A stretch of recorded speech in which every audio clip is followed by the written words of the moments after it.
So always remember, to meditate is very simple because we are trained, we are going to train ourselves to develop this inner awareness, which is the sati that is needed for you to silence your mind. Like yesterday, sister, I think Tracy, luckily she asked, because she knew a lot of the Dhamma term she's not familiar.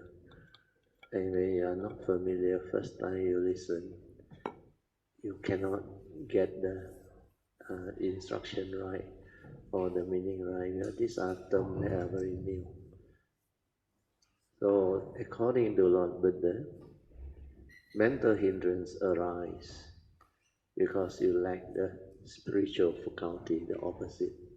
So when you are not familiar with the term, it's very difficult to develop understanding.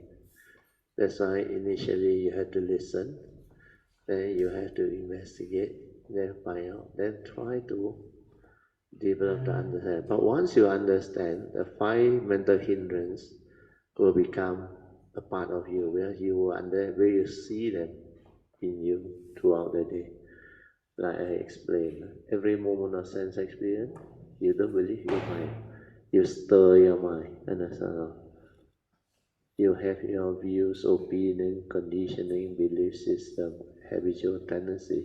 So all this will condition you to react to what you see, what you hear, what you smell, what you taste, what you tactile feel and think. So sometimes when you are not mindful, you don't understand what is going on in you. But when you are being told and reminded, then you develop the ability to be aware of all this. Then you become different, you become sensitive. Then you check, right? You come to realize every moment of sense experience, your like and dislike, pleasant, unpleasant reaction to sense experience and the stirring of the mind is happening so often. You don't believe me when you taste something. Straight away where you got preference and all those things. But later on, when you have the understanding and the spiritual faculty, you don't do all those things anymore. Even like the taste bud or what. Sometimes I remember I taste the coffee my wife made one time. She forgot to put sugar. So I just laughed and said, then of course I need to let her know. I say, can you try and taste the coffee? And then she realized she forgot sugar. But for us, when you have the spiritual faculty and understanding, you will not react, you will not stir. Yeah, the reality is, when the coffee is made without sugar, it is going to be like that. But of course, in life, we can have certain preference because of our conditioning. So sometimes you prefer certain food, certain taste or what, and everyone is unique, understand? So that one you can make decision. If this is not suitable for you, then you can make the decision to maybe order another one or change into something. Or next time, yeah, make sure you get the right one. That's why sometimes we go out and buy this 2-in-1 coffee or one. We try. So if we get the correct one, we will look for it. Otherwise, we will try the new one. So when you are mindful, aware, and you have this sensitivity, then you become different. Then you realize when the spiritual faculty is there, your mental hindrance no more. When your senses are in operation during engagement in life, this sixth sense door, you have to mindfully observe because the habitual tendency, the reactive activity and movement, your preference, your like and dislike. So this one, you need to develop understanding through yoniso manasika, means you contemplate and reflect. Why did I stir? How come I got this movement all this time? It's because you cannot be mindful, understand? But when you have the spiritual faculty of saddha, sati, then, saddha, virya, then your sati arise. Then you can stabilize it. When you can stabilize it, your mind becomes different, collected, unwavering. That's why at the moment of sense experience, you don't feel excited or what yourself. You can just be aware. Then you can make a decision. Yeah? You want to develop the ability, yeah, to actually live. Then you can be with the moment, with that sense experience. Then you are fully present. Yeah. But sometimes in life, you cannot be all the time standing there to develop all this, because you have to live life. So to live life is to aware and move, understand? Unless that sense experience, like I remember last time, I went to Pasar Malam. You know lah, Pasar Malam, a lot of very nice fragrant food all. And because at that time, my mindfulness was very stable. As I walked, when I was near the Pasar Malam, wow, all this nice flavor all come. But, okay, understand? I can actually, I don't like to use the word enjoy. You feel good on yourself. You can smell it, smell, because you have the understanding. Then after that, I passed by the Waisakai, where the drain, still dirty, the smell and all things. So when I pass by, I pick up that smell. There is no aversion, nothing. Then I just smile. This is the reality. Like I always say, you got two choices. React to it and develop aversion or misery. Understand? Then you try to run away or avoid. No need. The reality is, when you are nearby, when there is condition for you to smell, you will smell. That is the reality. When you smell, why should you react? Understand? You accept the reality. Yeah, as long as conditions arise, this smell, the consciousness that is able to be conscious of it, will be there. That's why I just smile, then I continue to walk. So next time, if I want to avoid that smell, I just avoid it, and that's how I just walk.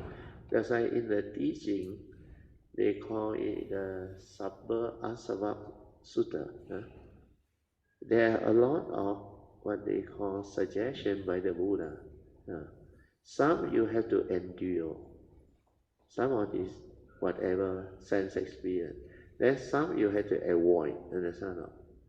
Then some you have to develop the Dhamma, the Yoniso Manasikara, to be able to have the understanding to confront them.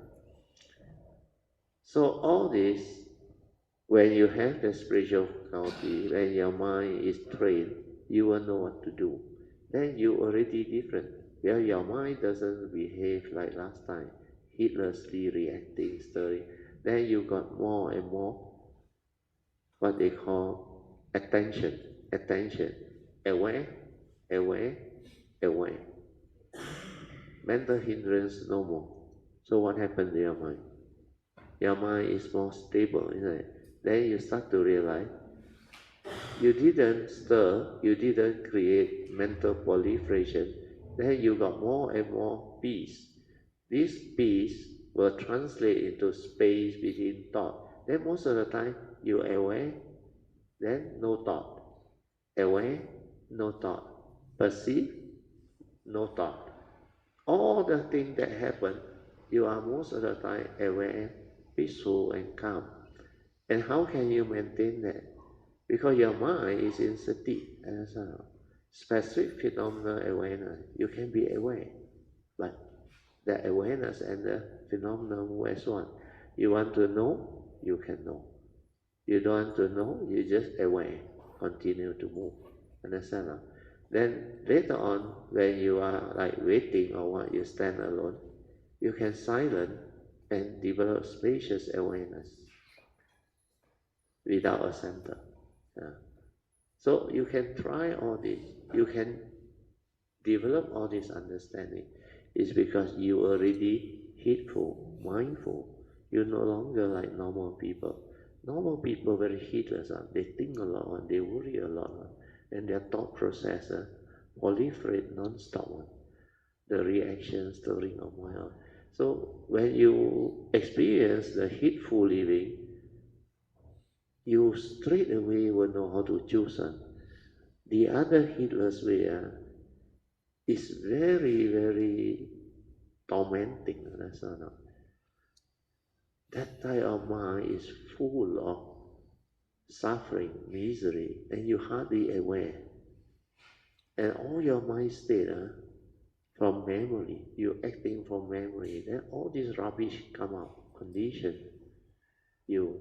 That's why they feel stressful, heedless. When things go their way, maybe they happy for a while, but they still very, very heedless. The thought process, the thinking. That's why when they sit down and meditate, like Sister Tracy realized, cannot silence out. All this coming out. Why they come out? Yeah, there is the brain up here. Thought is respond to memory. And when this memory arises, means you recall them, what happened? It can trigger off fear, worry, anxiety, or like unfinished activity, unresolved life issue. So this one trigger off worry, anxiety. Oh, I haven't done this. My children how? Oh, I haven't finished the assignment that my boss gave me. So all these they just come out. And the worst is when you have the first noble truth reality haunting you. You don't believe me, you go and try. Later on, if you got first noble truth haunting you or make you worry, anxiety, like health problem, or you are concerned with your career, financial problem, you're scared. The fear arrives, you're scared you will lose your job. You're scared this disease becomes something very serious. Then fear of separation and all those things.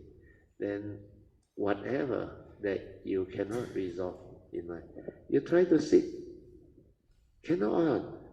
That attachment, that worry, that anxiety, that thought keep on haunting you on. Then you just give up. That is how you come to understand why this thought, why not other thought. Then you realize all this thought that you arise is what you have accumulated, and you have even what they call the fear, the worry, the anxiety, all this what they call mind state that you have actually developed through heedless thinking, delusion. They will become like phobia, understand? Or fear, or worry, or anxiety, or sometimes you have doubt. So these are mental hindrances. They are all there. Then you are not peaceful. Then throughout the day, you are being haunted by all this wrong thought, agitated thought. You think not tired, non-stop thinking, no? Tired, no? But when you are mindful, aware, you can just relax and take a rest. You want to sleep, you sleep. You don't want to sleep, you maintain awareness. Oh, your energy conserved. You recuperate. So life becomes very beautiful. You want to work, you work. You work mindfully, you are very efficient. You can ask Pu Cheng there, or those who have mindfulness, even Alicia, no. When you are mindful, aware, you do things very efficient. Because you don't think, you don't worry, you just fully aware, going about doing your thing. I remember that time I was working in a university. I got a lot of duty. I got a lot of stuff, a lot of responsibility. But then, because I have this ability to be mindful, to be aware, then I realized I become very systematic. I become very efficient. I got no fear, no worry. I don't project my thought. I just attend to all the things that I need to attend to. Then I give priority. So sometimes when my brain transforms, I realize I cannot try to remember things. Then I take out a notebook. I write them down. Then which one I finish already, I take. Finish already, I take. Then sometimes important meeting or what, I write it down. So I don't have to commit to memory, understand? So that I look at it, I will know. Then later on, very funny one. Once you start to do this, you don't burden your memory. No need to look at that sheet of paper or that notebook also.